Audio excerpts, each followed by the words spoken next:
ओम श्री परमात्मा नमः। मैं प्रोफेसर हरिहृदय अवस्थी अपने परम पूज्य गुरु जी वेद मूर्ति तपोनिष्ठ गीता उपनिषद पुराण और धर्मशास्त्र के विशेषज्ञ प्रोफेसर पंडित भगवत शरण शुक्ल जी के साथ में आप सभी का Awasthi Ayurveda anatomy yoga and spirituality channel पर हार्दिक स्वागत करता हूं।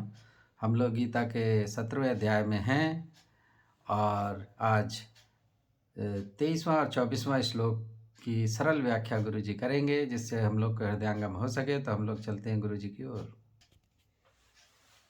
नमोस्तरन्ताय सहस्रमूर्तये सहस्रपादाक्ष शिरोरुबाहवे सहस्रनामे पुरुषाय शाश्वते सहस्रकोटियुगधारिणे नमः। कृष्णाय वासुदेवाय हरे परमात्मने प्रणतः क्लेशनाशाय गोविंदाय नमो नमः। इस चैनल से संबद्ध सभी विद्वद्गण, सभी जिज्ञासु छात्रवृंद, सहृदय सज्जनगण तथा इस चैनल के संस्थापक तथा प्रबंधक आचार्य हरिहृदय अवस्थी जी, आप सबका इस ज्ञान यज्ञ में स्वागत है। हम लोग श्रद्धा त्रय विभाग योग नामक 17वें अध्याय पर चर्चा कर रहे हैं और आज बड़ा सुंदर विषय है। हम लोग हरि ओम तत्सत, ओम तत्सत ऐसा बोलते हैं। तो ये ओम तत्सत का मतलब क्या होता है, इसका क्या महत्व है? ओम तत्सत ये तीनों वस्तु अलग अलग हैं, तो इनका स्वरूप क्या बनता है? अत्यंत सुंदर स्वरूप में इसका संपादन, इसका उद्बोधन भगवान श्री कृष्ण ने हम सबके कल्याण के लिए किया है। ओम तत्सदिति निर्देशो ब्रह्मणः त्रिविधः स्मृतः ब्राह्मणास्तेन वेदाश्च यज्ञाश्च विहिता पुरा। इसमें कहा गया ओम तत्सत इति निर्देशः, ओम से, तत् शब्द से और सत शब्द से, इन तीनों शब्दों से उस परमात्मा का निर्देश हुआ है जिसको हम सच्चिदानंद कहते हैं, ब्रह्म कहते हैं। क्योंकि ओम इत्येकाक्षरम ब्रह्म में ओम का साक्षात स्वरूप बतलाया गया और तत् वह ब्रह्म ही क्या है, सत है। ओम अक्षर स्वरूप जो वह ब्रह्म है वही सत है, वही सत स्वरूप है। तद्भिन्न सब असत है, उसका यही स्वरूप है। और उस ओम तत्सत शब्द से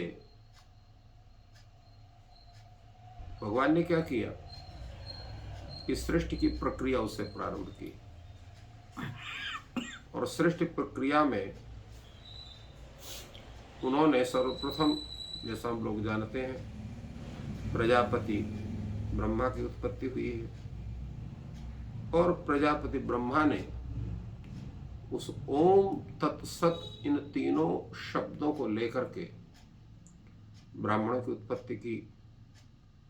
वेद का जो है, ब्राह्मण का मतलब हो गया ऋषि, जिनको हम लोग कहते हैं मरीच प्रभृति, जो ऋषि थे, सप्तऋषि, ये सप्तर्षि के रूप में न होकर के और उनसे भी पूर्व, उनके भी पूर्वज हैं कि सप्तर्षि जितने हैं वो प्रत्येक कल्प में बदलते रहते हैं, मनवंतर में उनका चेंज होता रहता है।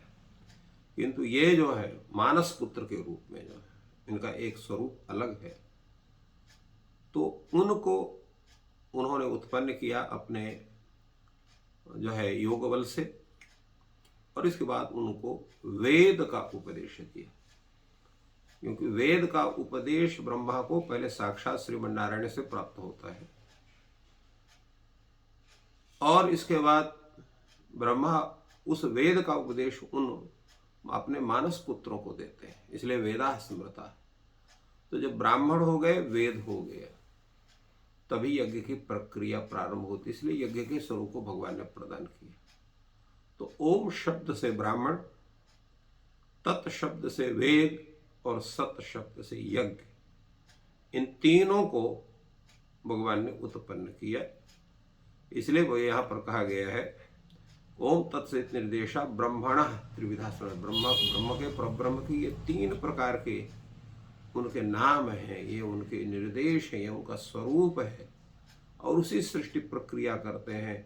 तो पहले उन्होंने ब्रह्मा को उत्पन्न किया, ब्रह्मा से ही के माध्यम से उन्होंने उनके मानस पुत्र के रूप में ब्राह्मणों को उत्पन्न किया। ब्राह्मणों के पहले जो वेद का उपदेश भगवान श्रीमन्नारायण ने दिया था ब्रह्मा को, उन उपदेशों को उन्होंने ब्राह्मणों की वेद की स्वरूप की रक्षा हुई और ब्राह्मण और वेद जब ये दोनों हो गए तो यज्ञ के स्वरूप को उन्होंने प्रकट किया। तो ये भगवान का एक स्वरूप है, इसलिए तीनों का जो स्वरूप है एक ही स्वरूप है। इसलिए ब्राह्मण को भी साक्षात भूसुर कहा जाता है, क्योंकि वो वेद को धारण करता है, वेदांग को धारण करता है, शास्त्र को धारण करता है और जन्म से लेकर के मरण तक उनके संरक्षण में ही अपने जीवन को व्यतीत करता है निष्क्रिय भाव से। इसलिए महर्षि पतंजलि को भी अपने महाभाष्य में कहना पड़ा, ब्राह्मणेन निष्कारणो धर्म षडंगो वेदो ध्येयो ज्ञेयश्चेति। ब्राह्मण का निष्कारण बिना किसी कारण के, न वृत्ति के लिए न किसी अन्य कार्य के लिए, केवल इनका पढ़ना, इनका रक्षा करना हमारा धर्म है ऐसा समझ करके, और वो संपूर्ण षडंग वेद का अध्ययन करते, उसका रक्षण करते। आज भी इस तरह के ब्राह्मण देखे जाते हैं जो साक्षात ब्रह्म स्वरूप है, भगवान के साक्षात स्वरूप में उनका स्वरूप है, और वो वेद को भी धारण करते हैं, उनके द्वारा यज्ञ का विधान करता होता है और यज्ञ से ही संपूर्ण सृष्टि की प्रक्रिया प्रारंभ होती है। इसलिए भर्तृहरि ने भी कहा है, छंदोभ्य एव प्रथमम एतद विश्वम व्यवर्तत। वेदों से ही संपूर्ण विश्व जो है वो उत्पन्न हुआ, उसकी पूरी प्रक्रिया का परिपालन शास्त्रों में बतलाया गया है। तो अब इसमें ये प्रश्न होता है कि ये जो ओम का ये उच्चारण किया जाता है, इसका मुख्य कार्य क्या है? हम कोई भी मंत्र बोलते हैं हरि ओम, या खाली ओम करके हम मंत्रों का उच्चारण करते हैं। तो जितने भी ब्रह्मवादी हैं, जितने भी श्रेष्ठ वेदज्ञ विद्वान हैं, जब वो किसी भी मंत्र का उच्चारण करते हैं तो ओम ऐसा करके उच्चारण करते हैं। उसका मतलब क्या है? क्यों उच्चारण किया जाता है? सीधे मंत्र बोलना चाहिए जैसे अन्य लोग बोलते हैं, अन्य शब्दों को बोलते हैं, परंतु नहीं। जब भी मंत्र का उच्चारण होगा, ओम शब्द का उच्चारण करने के बाद ही मंत्र हरि ओम, या तो बोले हरि शब्द का भी उच्चारण करते हैं। ओम शब्द तो अत्यंत आवश्यक, उसके बिना तो वेद का प्रारंभ ही नहीं होता है, उसके बिना मंत्र का प्रारंभ नहीं होता है, चाहे लौकिक मंत्र हो चाहे वैदिक मंत्र हो, सब में ओम शब्द का उच्चारण होता है। भगवान कहते हैं कि तस्मात् ओम इत्युदाहृत्य यज्ञदान तपक्रियाः प्रवर्तन्ते विधानोक्ताः सततम ब्रह्मवादिनां। जो ब्रह्मवादी, ब्रह्मवादी शब्द के यहाँ पर 2 अर्थ। एक जो परमात्मा ब्रह्म के स्वरूप को जानते हैं उसका बखान करते हैं, दूसरे वेद को ही ब्रह्म स्वरूप माना जाता है। ब्रह्म प्रतिपादिकत्वात् ब्रह्म इति स्वरूपम वेदस्य। ब्रह्म का प्रतिपादक होने के कारण, ब्रह्म के स्वरूप को कहने के कारण वेद भी ब्रह्म तादर्थे ताच्छब्दम, जो जिसके लिए है तदर्थ भी उसका प्रयोग हो जाता है। तो वेदो नारायण स्मृतः भी ऐसा कहा जाता है। शतपथ ब्राह्मण वेदो वही ब्रह्म ऐसा भी कहा गया, अन्य वेदों ब्राह्मण ग्रंथों में कहा गया। इसलिए वेद को जो कहने वाले वेदम वदन्ति ते वेदवादिनः अथवा ब्रह्म वेदम वदन्ति ते ब्रह्मवादिनः। ब्रह्मवादिनां सततम विधानोक्ताः यज्ञदान तपः क्रियाः प्रवर्तन्ते। जितने भी ब्रह्मवादी हैं, वेद के स्वरूप को जानने वाले, वेद मंत्रों को धारण करने वाले हैं, वेदांगों को धारण करने वाले हैं, कर्मनिष्ठ ऐसे जो ऋषिकल्प ब्राह्मण हैं, वो अपने संपूर्ण चाहे यज्ञ करते हैं या दान करते हैं या तपस्या करते हैं या अन्य कोई भी क्रिया प्रारंभ करते हैं तो ओम इत्युदाहरण, ओम ऐसा उच्चारण करने के बाद करते हैं। क्यों? कि ओम साक्षात परमात्मा का स्वरूप है। तो उस परमात्मा के स्वरूप का स्मरण करने के बाद जब उस मंत्र का उच्चारण होता है तो उस मंत्र में अलौकिक शक्ति का विस्तार होता है। आज जो है कई वैज्ञानिकों ने भी ओम इस शब्द के विषय में अनेक प्रकार के शोध किए हुए हैं, जिससे आप लोग सब सुपरिचित हैं। और अनेक इलेक्ट्रॉनिक साधनों में उस शोध का परिचय भी सर्वत्र विख्यात है, इस पर उस पर अधिक कहने की आवश्यकता नहीं। परंतु ये हमारी परंपरा में ही पहले से स्थापित है, इसलिए भारतीय परंपरा में स्थापित जितने भी स्वरूप हैं वो सब पूर्ण वैज्ञानिक है, क्योंकि उनका परीक्षण करके उसको रखा गया है। किंतु जो सामान्य जन है या आधुनिक स्वरूप पे प्रभावित होकर के अपने संस्कृति को नहीं जानने की इच्छा रखते हैं या जानना चाहते हैं तो कोई बताने वाला नहीं है, अथवा द्वेष रखते हैं, तो ऐसी अवस्था में वो भटक जाते हैं और उनको अपनी जड़ों पर विश्वास नहीं होता है। भारतीय संस्कृति में बिना किसी कारण के निष्कारण सबको विश्वास इसलिए करना है, वो पूर्ण परीक्षित स्वरूप है, जिसको हम अवैज्ञानिक स्वरूप समझ रहे हैं। इसका मतलब है कि उसके विषय को या तो हम जानना नहीं चाहते या तो उसे द्वेष रखते हैं। अन्यथा हमारे सभी जितने भी क्रियाएं हैं, यज्ञ है, दान है, तप है, अन्य क्रिया है, वो सब विज्ञान से युक्त है। इसलिए यहाँ पर भगवान ने कहा तस्मात् ओम इत्युदाहृत, ओम का उच्चारण करके जितनी भी क्रिया है, चाहे यज्ञ क्रिया हो, दान की क्रिया हो, तप की क्रिया हो, ये सब जो हमारे आचार्यगण हैं, ब्रह्मवादी हैं, वेद का उच्चारण करने वाले हैं, वेद को धारण करने वाले हैं, वेदांग को धारण करने वाले हैं, विधानोक्ता, जो शास्त्र का विधान है। लोग पूछ सकते हैं कि शास्त्र में किसी मंत्र में तो नहीं लिखा कि ऐसा करने से यह होता है, ऐसा करने से यह होता है। उनको ये जानना चाहिए कि मंत्रों में जो स्वरूप है उसके दो भाग हैं और दोनों को मिलकर के वेद का स्वरूप बनता है। उसमें लिखा है वेद मंत्र ब्राह्मणयोर वेद नामधेय, मंत्र भाग और ब्राह्मण भाग दोनों को मिलाकर के वेद का स्वरूप बनता है। क्योंकि जो ब्राह्मण भाग है उसमें यागादि और सामाजिक विधान की संपूर्ण प्रक्रियाओं का उल्लेख के साथ विचार है, और उसी के आधार पर हमारे कल्प वेदांग है, जिसको हम लोग श्रौत सूत्र कहते हैं, गृह्य सूत्र कहते हैं, धर्म सूत्र कहते हैं, शुल्ल सूत्र कहते हैं। ये जो ग्रंथों की रचना हुई है वो ब्राह्मणों के आधार पर हुई है और उनकी संपूर्ण प्रक्रियाओं का वैज्ञानिक विवेचन के साथ। बाकी जितने भी वैज्ञानिक अपना विवेचन करते हैं या जो भी साक्षात्कार करते हैं या जो भी शोध कार्य करते हैं उनमें केवल लौकिक दृष्टि होती है, किंतु ये जो विज्ञान है इसमें लौकिक और अलौकिक दोनों दृष्टि को रख करके उस पर शोध कार्य हुआ और उसके बाद फिर ये ग्रंथों की रचना हुई, जिनको हम श्रौत सूत्र कहते हैं, जिनको हम गृह्य सूत्र कहते हैं, जिनको हम शुल्ल सूत्र कहते हैं, जिनको हम धर्म सूत्र कहते हैं। शुल्ल सूत्र में बीज गणित के स्वरूप है, रेखा गणित के स्वरूप है, अंक गणित के स्वरूप भी हमको प्राप्त होते हैं।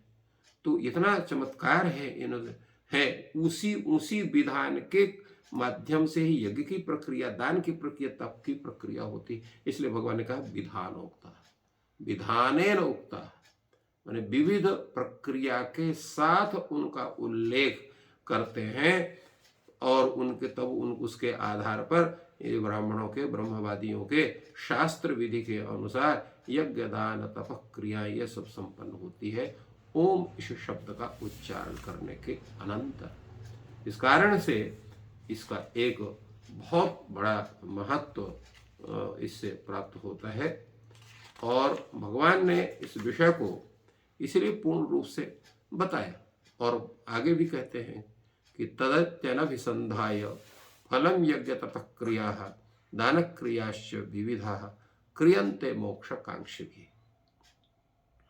इसमें प्रक्रिया करने वाले दो व्यक्ति हैं, दो तरह के स्वरूप हैं, एक सकाम कर्म करने वाले और एक निष्काम कर्म करने वाले।